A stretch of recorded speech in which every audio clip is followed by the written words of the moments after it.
Will the New Orleans Saints find a way to keep Marcus Williams and or Terron Armstead? Do they have what they need to trade up to get their guy in this year's NFL draft? And which tight ends remain available in free agency after the top tight ends on the market get the franchise tag? We got all of that and a little bit of lagniappe for you on today's episode of Locked On Saints. You are Locked On Saints, your daily New Orleans Saints podcast, part of the Locked On Podcast Network, your team every day.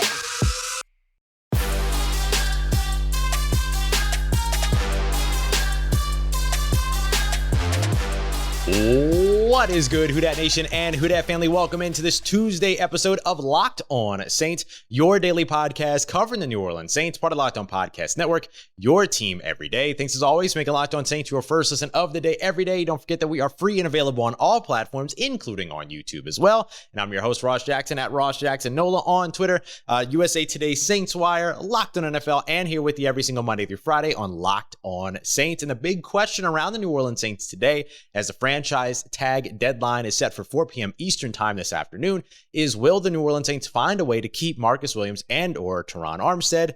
And the answer is simple. Not today.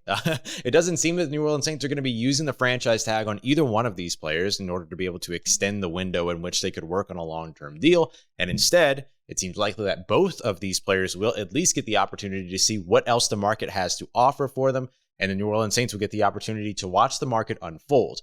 Basically, the way that this usually works is that if a team that has a good relationship with a player says, all right, we don't really have what it takes right now to keep you here right away. You want to see what's on the market, so go and test the market. Sometimes what will happen is that player will go out, receive offers, their agent will get offers, all of that, and then they'll go back to the team that they're with and give them an opportunity to sort of match what the best offer is out there. That happens from time to time. That could happen here. There are good relationships, good culture, all of that when it comes to New Orleans Saints. That could be the route that Marcus Williams and Terron Armstead go. But will the New Orleans Saints be able to afford to keep, let's say, Terron Armstead, who could earn north of $22 million per year in terms of average? Remember, that doesn't clearly cut out to being $22 million in 2022, 2023, 2024. But we know how these contracts get structured. Light in the first year, and then they sort of build up years 3 through 5, right? If a contract were to go that long. And then when it comes down to Marcus Williams, you're looking at $14 million plus per season there. I think SpotRack actually has his market value at over $15 million. So it's going to be tough for the New Orleans Saints to find a way to keep both of those players in New Orleans going into 2022. The one that is remarkably harder to replace is, of course, free safety Marcus Williams. There just aren't a lot of safeties that are going to be hitting the market this offseason. There are not a lot of rangy free safeties in the draft. There are not really that many replacement options on the roster for the Saints at all. I mean, CJ Gardner-Johnson in Florida did really, really well throughout his college years when he was asked to play that sort of roaming coverage safety role. But his role in New Orleans is pretty solidified as the guy that's close to the line of scrimmage and that gets, in the mix, right? Gets sort of mixy in the middle, as my friend Brandon Olson would say over at Locked On Gators. And so with all of that, you look at where the New Orleans Saints sort of have to project where they're going to find their replacements for these players. And Terron Armstead is a little bit easier, right? Because you can move Ryan Ramczyk to left tackle if you wanted to. You could go to the draft and hope that Trevor Penning is there for you at 18. You don't have to rush to make that Ryan Ramczyk decision, right? You can see how free agency and the draft play out. And then you kind of have the bodies in-house to be able to make up for things. You could have James Hurst compete at right tackle in that case, or even have him compete at left tackle. But I think Ryan Ramczyk, with the incentive already built into his contract, makes a lot of sense to move over to left tackle. And it's not, world ending at all for the New Orleans Saints to give him an extra $1 million per year if he gets a first team All-Pro at left tackle. Like, the incentive is not a big deal. So you'd be pretty okay with moving Ryan Ramczyk over to that side if you can't find that left tackle replacement in the draft or in free agency. And then instead you use free agency in the draft as a means of rebuilding depth, what the Saints have already started to do. They re-signed Ethan Greenidge, somebody that they really like, who has played right tackle for them before. Not very successfully, if we're being honest, right? He struggled there, but in terms of just having bodies there, depth, guys you can bring into camp, you're already seeing the Saints pay attention to the offensive line and not neglect it in any way. Another name that I would put out there in terms of free safeties for New Orleans, and this is a little bit of a stretch, I'm not going to lie, but another body that is a player that they really like, from a program that they really trust, and from, and is somebody that they, are already bringing back for next season, is Bryce Thompson. He was an undrafted free agent rookie last year coming out of Tennessee. I don't think that he's your immediate Marcus Williams replacement by any means or anything like that, but he's just another one of those players depth-wise that could factor into the decisions that are made in the secondary, including whether or not you keep PJ Williams around. And PJ Williams might be the most sort of immediate replacement for Marcus Williams if Marcus Williams leaves, but the issue is that you have to re-sign PJ Williams. So I think PJ Williams becomes a top priority focus if Marcus Williams is going to hit the market and is going to see what's available out there for him. We can't expect the New Orleans Saints to use the franchise tag at this point. And for some folks, I've heard them, sort of ask questions like, why not franchise tag Marcus Williams, give him $12.9 million right now, try to extend him, and if you can't trade him. The issue is that the Saints don't want to be on the hook for $13 million if they can't trade him, right? If they wanted to be on the hook for $13 million, then they would have already franchise tagged him, right? Like that would have already been done.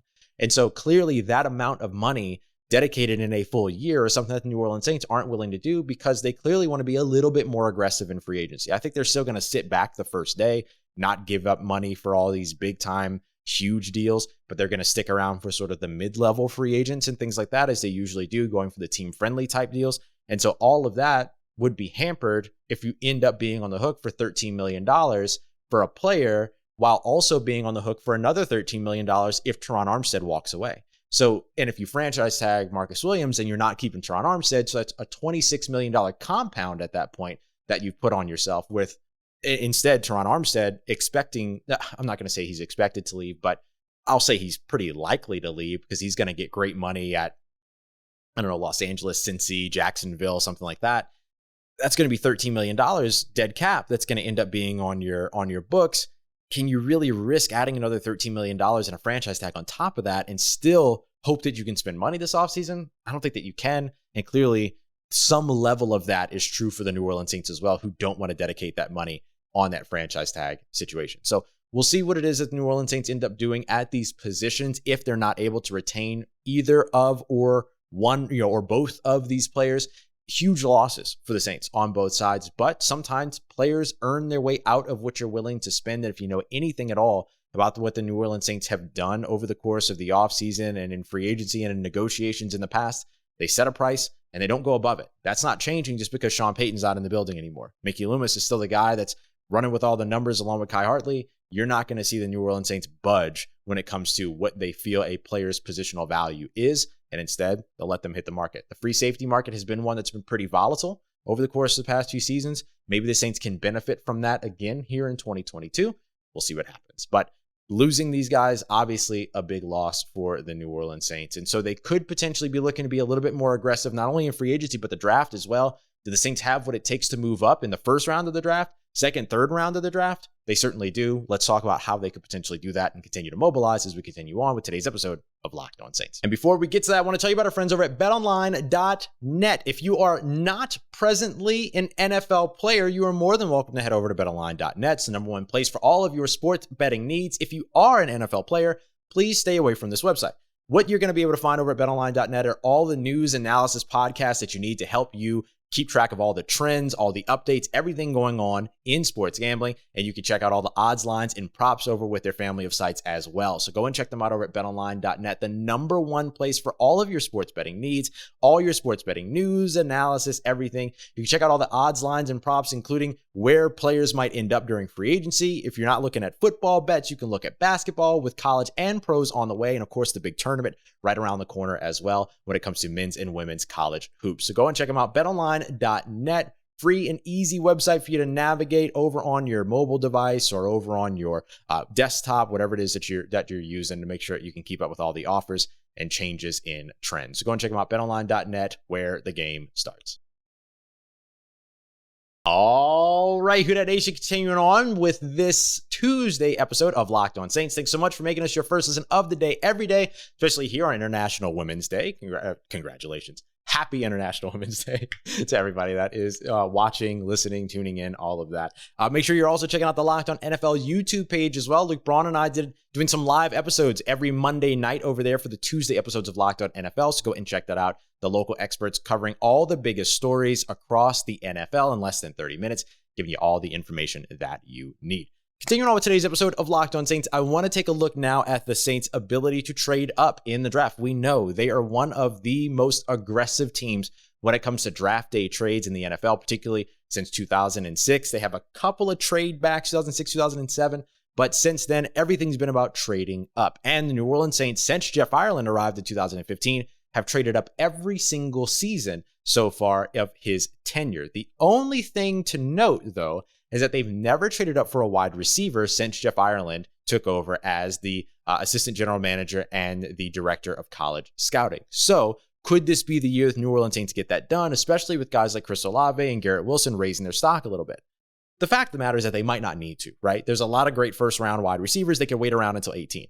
But what matters is, do they have the guy? Do they have their guy, the person that they don't want to miss out on, that they go into this draft saying, if we walk away with this player, then this draft is a dub for us?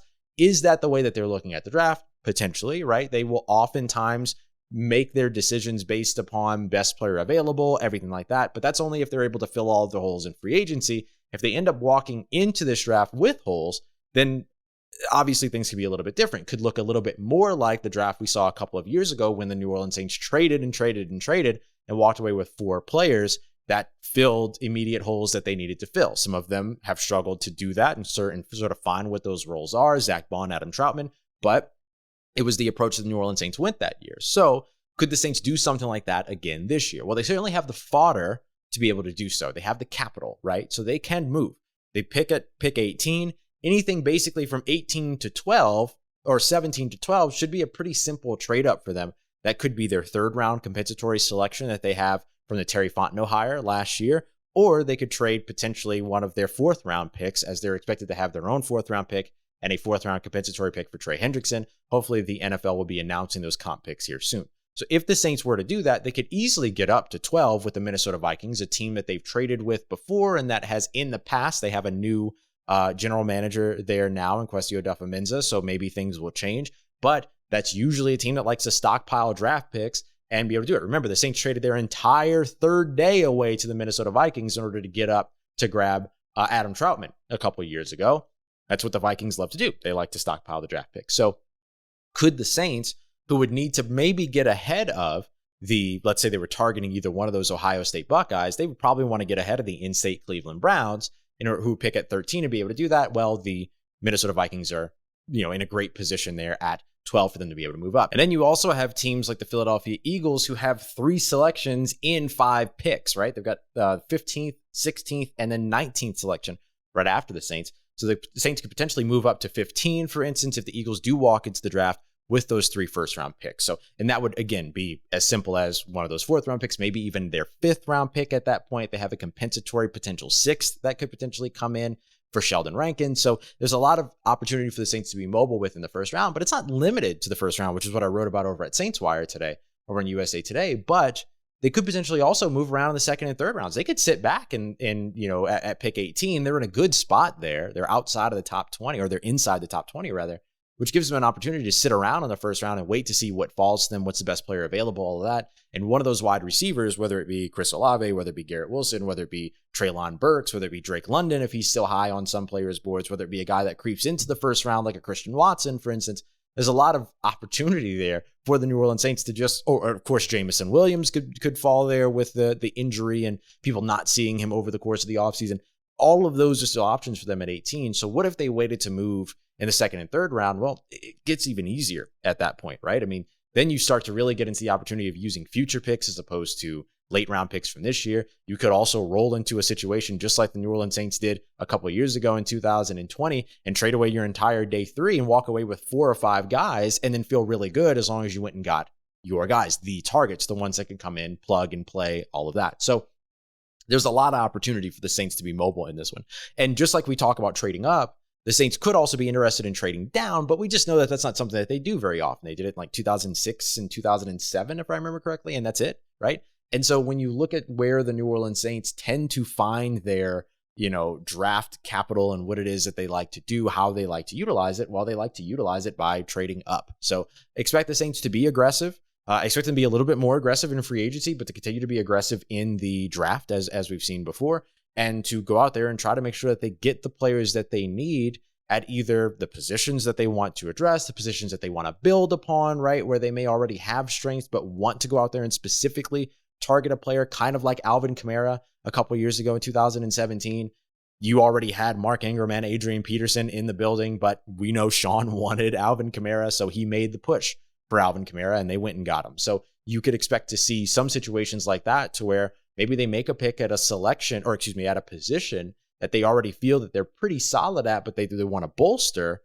That's not a bad idea. It's one of the things you can do in the draft. So as long as you're addressing those other positions in free agency, it gives you the opportunity to do that. And one of the positions that the New Orleans Saints could potentially address in free agency is, of course, tight end. But a lot of the tight ends that were at the top of the market are now coming off of the market because of the franchise tag, which we're probably not going to see the Saints use this year. So who are the tight ends that are still at the top of the market? We'll talk about that, and we'll talk about a humongous quarterback deal that just got done. So we'll talk about that as we continue on and wrap up today's episode of Locked On Saints. But first, I want to tell you about rockauto.com, the number one place for everything that you need for your car, truck, or vehicle. Doesn't matter what it is that you drive, Dodge, Daewoo, Ford, Fiat, they've got you taken care of. You simply roll through, put in your make, your model, your year, all of that, and then you're able to find the parts, pieces, and accessories that you're looking for. You want to just replace the blade on some windshield wipers? Do it. You need to replace a side view mirror or a rear view mirror? They've got you covered. You need to replace something that's in the engine that I'm not smart enough to know the name of? They'll take care of you there as well. It's a family business.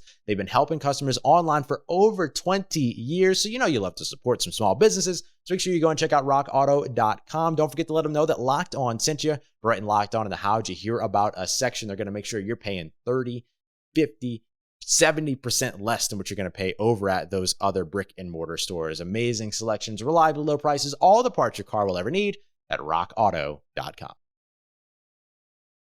Let's get it, Who Dat Nation. Wrapping up today's episode of Locked On Saints with some big news that just came down. A humongous quarterback deal getting done. No, it's not the New Orleans Saints, but it does impact the New Orleans Saints sort of indirectly. Aaron Rodgers and the Green Bay Packers settling on a 4-year, $200 million contract, making him the highest paid player in the NFL, including $153 million guaranteed, over 75% of that contract guaranteed. That is a whopping deal, a remarkable deal. So basically, with $153 million guaranteed on a $200 million contract over 4 years, you're basically looking at a 3-year contract at over $50 million per year on average for Aaron Rodgers. We'll see what the signing bonuses are, what the contract structure looks like, stuff like that. It sounds like a huge contract right now, but remember, next year, 2024, 2025, the major years of this contract, you're going to see the salary cap skyrocket, right? And this is one of the things the New Orleans Saints can take advantage of as well. You're going to see new money coming in from the TV deal, and that's already sort of being accounted for. But then you have all of the gambling money that's going to come into the NFL over the course of the next few years as well, as long as Calvin Ridley doesn't run it. And so there will be a lot of different opportunities for the Saints to be able to build contracts much like this, and for contracts like this one and Patrick Mahomes' contract in 2 years to look like absolute steals. So for the Green Bay Packers, they and Aaron Rodgers staying together, that takes that quarterback officially off the market for the New Orleans Saints as one of those big veteran quarterbacks that we expected to see potentially move somewhere else. The New Orleans Saints were kind of one of those teams that might not necessarily have been in conversation with the Green Bay Packers, but that was seen as a good landing spot for Aaron Rodgers. Now Aaron Rodgers will stay in Green Bay, and we expect to see this continue, right? We know Derek Carr is not going anywhere. We know Jalen Hurts isn't going anywhere. We know Baker Mayfield's not going anywhere. It doesn't look like Russell Wilson's going anywhere. So that veteran quarterback market is dwindling for teams like the New Orleans Saints and other teams that are needy at the quarterback spot.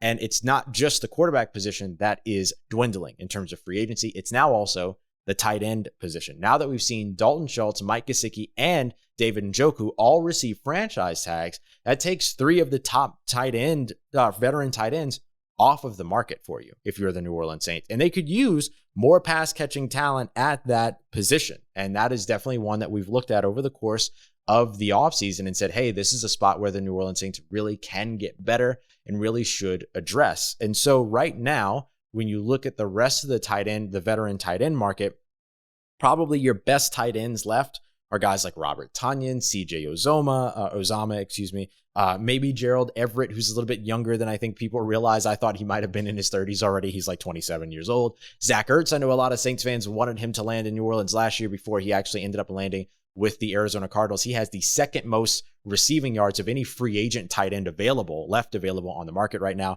behind only, of course, Rob Gronkowski, but it doesn't seem like Rob Gronkowski is going to be coming back in. If you're somebody that's into projects and, wants to see maybe a guy get better with a change of scenery, then Evan Ingram, OJ Howard could potentially be your guys. If you're looking for a reunion, Jared Cook is out there. There's also Kyle Rudolph, who has parted ways with the New York Giants, and more tight ends could potentially hit the market, right? We could see like Jono Smith, for instance, out in New England because they're comfortable with Hunter Henry and because there's a tight end class that's going to give you some potential pass catchers in the second, third, fourth, fifth round. And we know that the New England Patriots love drafting tight ends. They did it back-to-back picks not too long ago. So for the Saints, when you look at where they could potentially find this new tight end talent, there's still a couple of options in free agency, but guys like CJ Uzomah and guys like Robert Tonyan, they're going to attract big contracts, right? That's going to be over $10 million per year, right? That's going to be your top level tight end deal. So for the Saints, if they're looking at addressing that tight end deal and